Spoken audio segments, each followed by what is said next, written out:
بخاری شریف کی ہی ایک اور روایت ہے جس کے راوی حضرت معاویہ رضی اللہ عنہ ہیں کہ حدثنا محمد بن ابان قال حدثنا غندر قال حدثنا شعبة عن ابی التیاح قال سمعت حمران بن ابان يحدث عن معاویہ قال انکم لتصلون صلاة لقد صحبنا رسول اللہ صلی اللہ علیہ وسلم فما رأیناہ یصلیها ولقد نہى عنها یعنی رکعتین بعد العصر۔ حضرت معاویہ رضی اللہ عنہ نے فرمایا کہ تم ایک نماز پڑھتے ہو حالانکہ ہم رسول اللہ کی صحبت میں رہے۔ یہ حضرت معاویہ ایک تابعی کو بتا رہے ہیں جنہوں نے نبی کا زمانہ نہیں پایا کہ جناب تم ایک نماز پڑھتے ہو حالانکہ ہم نبی کے زمانے میں رہے، نبی کی صحبت اختیار کیے اور نبی کے ساتھ لقد صحبنا رسول اللہ، ہم نبی کے صحابی ہیں۔ حضرت معاویہ کہہ رہے ہیں ہم نے نبی کی صحبت اختیار کی ہے،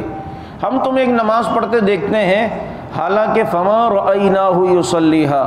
لیکن ہم نے آپ صلی اللہ علیہ وسلم کو یہ نماز پڑھتے ہوئے نہیں دیکھی جو تم پڑھ رہے ہو۔ اس زمانے میں کوئی پڑھنے لگ گیا ہوگا تو حضرت معاویہ چونکہ فقیہ بھی ہیں اور محدث بھی ہیں تو مسئلہ بتایا، اور وہ نماز کون سی ہے؟ یعنی رکعتین بعد العصر، یعنی عصر کے بعد کوئی 2 رکعت نفل پڑھتا ہے۔ تو یہ حضرت معاویہ کہتے ہیں ہم نبی کے زمانے میں تھے، ہم نے تو نبی کو کبھی بھی یہ نماز پڑھتے ہوئے نہیں دیکھا۔ پتہ چلتا ہے اس روایت سے کہ عصر کے بعد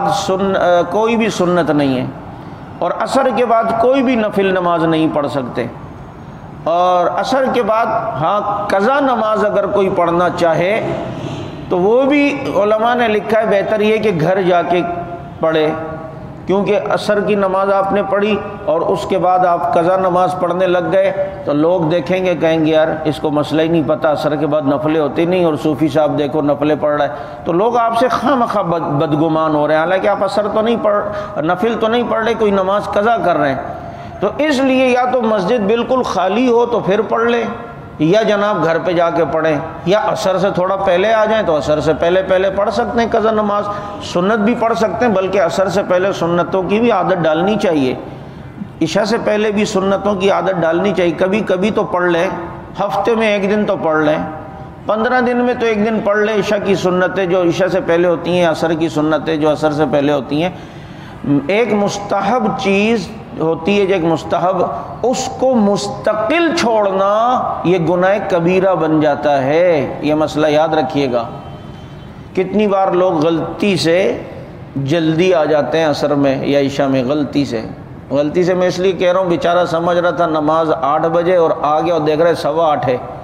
اب جو اس کے اوپر وقت گزر رہا ہوتا ہے نا قیامت کا، ہوئے ہوئے یوں کبھی یقین کرو، اور اکثر کو دیکھنا دیوار کے ساتھ ٹیک لگا کے بالکل مایوس کہ یہ کیا ہو گیا ہے، اللہ کا شکر کرو اس نے پہلے بلا لیا ہے، لیکن اس کے باوجود ٹائم ہوتا بھی ہے پھر بھی سنتیں نہیں پڑھتے، حالانکہ عصر کی سنتیں پڑھنے سے یہ جو اثرات اور سحر کے جو معاملات ہوتے ہیں نا یہ کٹتے ہیں بہت زیادہ، اس کے لیے عصر کی سنتیں بہت مفید ہیں۔ جو عصر کی سنتوں کی پابندی کرتا ہے اس کے یہ اثرات کٹیں گے انشاءاللہ، بہت اس کا فائدہ ہے۔ ابھی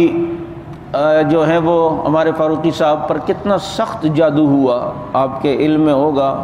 دشمن نے جب اس طرح کرنے کی کوشش کی، حملے کر کے نہیں ناکام، تو جادو بہت خطرناک ہوا، آنکھیں نہیں بند کر، آنکھیں بند کرتے تاکہ مردے، اور یہ کسی بہت بڑے عالم سے جو ہے وہ رجوع ہوا، انہوں نے دم شم بھی کیے، لیکن انہوں نے عصر کی سنتوں کی پابندی کا کہا کہ یہ کاٹیں گے، اور الحمدللہ آج جو ہے اللہ کا شکر ہے صحیح گھوم رہے ہیں فاروقی صاحب۔ تو یہ عصر کی سنتیں بہت طاقتور ہوتی ہیں روحانی لحاظ سے، جس کو ہم جو ہیں وہ اتنا آسان جو ہے وہ سمجھتے ہیں اور چھوڑ دیتے ہیں، ایسا نہیں کرنا چاہیے۔ بہرحال تو اس سے پتہ چلا اس حدیث سے کہ عصر کے بعد نفل نماز نہیں ہے۔ اس حدیث کے راوی بھی حضرت معاویہ رضی اللہ تعالیٰ عنہ ہیں۔ بخاری شریف کی ہی ایک اور روایت ہے جس